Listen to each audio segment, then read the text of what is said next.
ಮೂಡಾದಲ್ಲಿ 50-50 ನಿಯಮದಡಿ ನಿವೇಶನ ಪಡೆದವರಿಗೆ ಈಗ ಬಿಗ್ ಶಾಕ್. 50-50 ಬದಲಿಗೆ ನಿವೇಶನ ಹಂಚಿಕೆ ರದ್ದುಪಡಿಸಿ ಮಹತ್ವದ ಆದೇಶ. ನಗರಾಭಿವೃದ್ಧಿ ಸಚಿವ ಡಾಕ್ಟರ್ ಯತೀಂದ್ರ ಸಿದ್ದರಾಮಯ್ಯ ಆದೇಶ ಹೊರಡಿಸಿದ್ದಾರೆ. 50-50 ನಿಯಮದ ಅಡಿ ಹಂಚಿಕೆ ಮಾಡಲಾಗಿದ್ದ 1100 ನಿವೇಶನ ರದ್ದು. 2,000 ಕೋಟಿ ಮೌಲ್ಯದ ಆಸ್ತಿ ಪ್ರಾಧಿಕಾರಕ್ಕೆ ಉಳಿಸಿದ್ದಾರೆ. ಸಚಿವ ಯತೀಂದ್ರ ಉನ್ನತ ಮಟ್ಟದ ತಾಂತ್ರಿಕ ಸಮಿತಿ ನೀಡಿರೋ ವರದಿಯ ಅನ್ವಯ ಆದೇಶ ಹೊರಡಿಸಿದ್ದಾರೆ.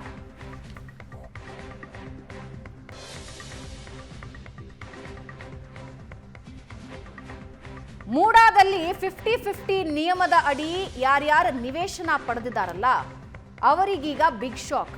ಈ 50-50ರ ಅನುಪಾತದಲ್ಲಿ ನಿವೇಶನ ಹಂಚಿಕೆಗೆ ಈಗಾಗಲೇ ಬಹಳಷ್ಟು ಜನ ಇದರ ಪ್ರತಿಫಲ ಪಡೆದಿದ್ರು. ಅಂದ್ರೆ 1100 ಮಂದಿ ಈಗ ಶಾಕ್ನಲ್ಲಿದ್ದಾರೆ.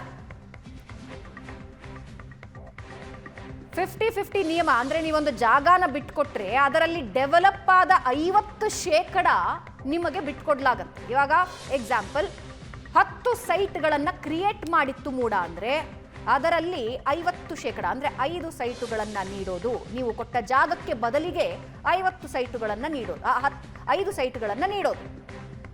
ಆದ್ರೆ ಇನ್ನು ಮುಂದೆ ಹಾಗಿರೋದಿಲ್ಲ. 2,000 ಕೋಟಿ ಮೌಲ್ಯದ ಆಸ್ತಿ ಪ್ರಾಧಿಕಾರಕ್ಕೆ ಉಳಿಸಿದ್ದಾರೆ ಸಚಿವ ಯತೀಂದ್ರ. ಉನ್ನತ ಮಟ್ಟದ ತಾಂತ್ರಿಕ ಸಮಿತಿ ನೀಡಿರೋ ವರದಿಯ ಅನ್ವಯ ಈ ಆದೇಶ ಹೊರಡಿಸಿದ್ದಾರೆ. ಬದಲಿ ನಿವೇಶನಗಳ ಹಂಚಿಕೆನ ರದ್ದುಪಡಿಸಿ ಮಹತ್ವದ ಆದೇಶ.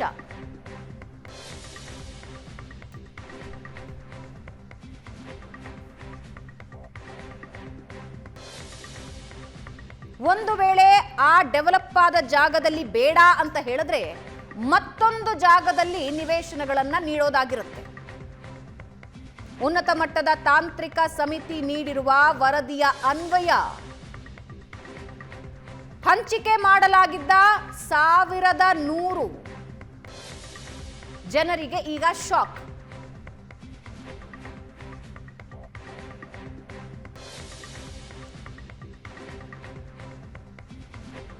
ಹದಿನಾಲ್ಕು 3/2023 ಸರ್ಕಾರದ ನಿರ್ದೇಶನವನ್ನ ಉಲ್ಲಂಘಿಸಿ 50-50 ಬದಲಿ ನಿವೇಶನ ಹಂಚಿಕೆ ಮಾಡಲಾಗ್ತಾ ಇತ್ತು.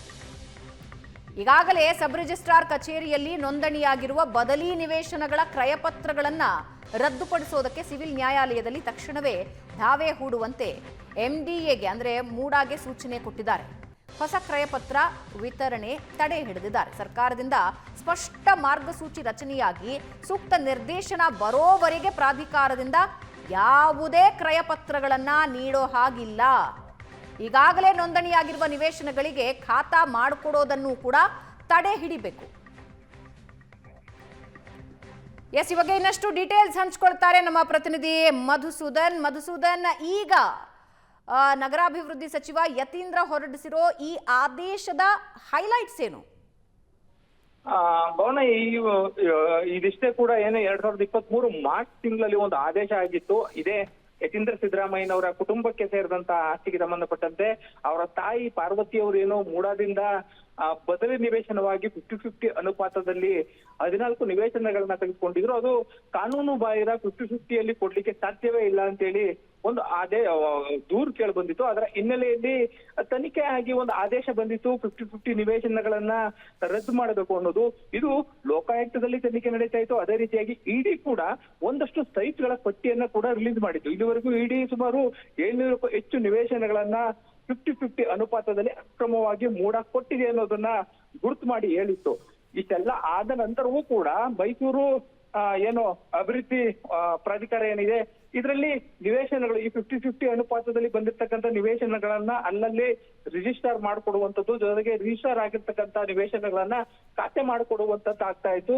ಹಾಗಾಗಿ ಇದ್ರ ಮೇಲೆ ಸಾಕಷ್ಟು ದೂರುಗಳು ಬಂದಂತ ಹಿನ್ನೆಲೆಯಲ್ಲಿ ರಾಜ್ಯ ಸರ್ಕಾರ ಇವತ್ತು ಒಂದು ಆದೇಶವನ್ನ ಮಾಡಿರ್ತಕ್ಕಂಥದ್ದು. ಅಂದ್ರೆ ಏನು 2023 ಮಾರ್ಚ್ 14ನೇ ತಾರೀಕು ಒಂದು ಆದೇಶವನ್ನ ಮಾಡಿತ್ತು, 50-50ಯಲ್ಲಿ ನೀಡಿರ್ತಕ್ಕಂಥ ಸೈಟ್ಗಳನ್ನ ತಡೆ ಹಿಡಿಬೇಕು ಅಂತೇಳಿ. ಅದು ಮುಂದುವರೆದು ಮಾಡ್ತಾ ಇರ್ತಕ್ಕಂಥ ಯಾವುದೇ ಪ್ರಕ್ರಿಯೆಗಳನ್ನು ಈ ಕೂಡಲೇ ಸ್ಟಾಪ್ ಮಾಡಬೇಕು. ಒಂದು ವೇಳೆ ಅದು ರಿಜಿಸ್ಟರ್ ಆಗಿರ್ಬೋದು, ರಿಜಿಸ್ಟರ್ ಆಗಿರ್ತಕ್ಕಂಥದ್ದು ಖಾತೆ ಆಗಿರ್ಬೋದು. ಖಾತೆ ಆಗ್ಲಿಕ್ಕಿಂತ ಮುಂಚೆ ಇರುವಂತ ಸಂದರ್ಭದಲ್ಲೂ ಕೂಡ ಮೈಸೂರು ಏನು ಮಹಾನಗರ ಪಾಲಿಕೆ ಇರ್ಬೋದು, ಸ್ಥಳೀಯ ಆಡಳಿತಗಳಿರ್ಬೋದು, ಇವರೆಲ್ಲರೂ ಕೂಡ ಯಾವುದೇ ಕಾರಣಕ್ಕೂ ಖಾತೆಯನ್ನ ಮಾಡ್ಕೊಡ್ಬಾರ್ದು ಅಂತೇಳಿ. ಒಂದ್ ವೇಳೆ ಅಂತವು ಖಾತೆಗಳೇ ಆಗೋಗಿದ್ರೆ ಅಂತವುಗಳನ್ನ ತಕ್ಷಣದಲ್ಲೇ ಗುರುತಿಡಿದು ಸಿವಿಲ್ ನ್ಯಾಯಾಲಯದಲ್ಲಿ ದಾವೆ ಹೂಡಿ ಅವನ್ನ ತಡೆ ಹಿಡಿಬೇಕು ಅಂತೇಳಿ. ಬಹುತೇಕ ಈಗ ಮಾಡಿರ್ತಕ್ಕಂಥ ಈ ಒಂದು ಆದೇಶ ಏನಿದೆ 23ರಲ್ಲಿ ಆದ ನಂತರದಲ್ಲಿ ತೆರೆಮರೆಯಲ್ಲಿ ನಡೀತಾ ಇದ್ದಂತ 50-50 ಅನುಪಾತದ ಸೈಟ್ಗಳ ರಿಜಿಸ್ಟ್ರೇಷನ್ ಏನಿದೆ ಅವುಗಳ ಮೇಲೆ ಗಂಭೀರವಾದ ಪರಿಣಾಮವನ್ನು ಬೀರುತ್ತೆ. ಈ ಕ್ಷಣದಿಂದಲೇ ಕೂಡ ಯಾರು ತೆಗೆದುಕೊಳ್ತಾ ಇದ್ರು ಅಂತವ್ರಿಗೂ ಕೂಡ ಕೊಕ್ಕೆ ಬೀಳುತ್ತೆ. ಅಂದ್ರೆ ಇಲ್ಲಿ ಇಡಿ ಮಾಡಿರ್ತಕ್ಕಂಥ ಆದೇಶವನ್ನು ಮೀರಿ ಇಲ್ಲಿ ಅಧಿಕಾರಿಗಳು ಅಂದ್ರೆ ಮೂಡಾದಲ್ಲಿರ್ತಕ್ಕಂಥ ಅಧಿಕಾರಿಗಳಿರ್ಬೋದು, ಸಬ್ ರಿಜಿಸ್ಟ್ರಾರ್ಗಳಿರ್ಬೋದು, ಅವರೆಲ್ಲರೂ ಕೂಡ ಆ ಒಂದು ತನಿಖಾ ಸಂಸ್ಥೆಯ ಆದೇಶವನ್ನ ಉಲ್ಲಂಘನೆ ಮಾಡಿ ಇಲ್ಲಿ ಖಾತೆಗಳನ್ನ ಮಾಡ್ಕೊಡ್ತಾ ಇದ್ರು, ಸಬ್ ರಿಜಿಸ್ಟ್ರಾರ್ ಮಾಡ್ಕೊಡ್ತಾ ಇದ್ರು. ಅದೆಲ್ಲವಕ್ಕೂ ಕೂಡ ಈಗ ಬ್ರೇಕ್ ಬೀಳುತ್ತೆ. ಮುಂದುವರೆದು ಯಾವೆಲ್ಲ ಇಲ್ಲಿವರೆಗೆ ಖಾತೆ ಆಗಿವೆ ಅಂತಹವುಗಳನ್ನು ಕೂಡ ಗುರುತು ಮಾಡಿ ಕೋರ್ಟ್ಗೆ ಅವುಗಳನ್ನ ತೆಗೆದು ಎಳೆದು ಇಡುವಂತಹದ್ದು ಒಂದು ದೊಡ್ಡ ಆದೇಶ ಆಗಿದೆ. ಇದರಲ್ಲಿ ಬಹುಶಃ ಮೈಸೂರು ಮಹಾನಗರ ಏನು ಮೂಡಾಗಿ ಆಗಿರ್ತಕ್ಕಂತ ಸುಮಾರು 2,000 ಕೋಟಿಯ ಅಕ್ರಮದ ಭೂ ವ್ಯವಹಾರ ಏನಿದೆ ಅದು ಒಂದು ತಾರ್ಕಿಕ ಅಂತ್ಯಕ್ಕೆ ಹೋಗ್ಬೋದು ಇದರಿಂದಾದ್ರು ಅಂತೇಳಿ ನಾವು ಕಾದ್ ನೋಡ್ಬೋದಾಗುತ್ತೆ ಭವನ. ಎಸ್, ಧನ್ಯವಾದ.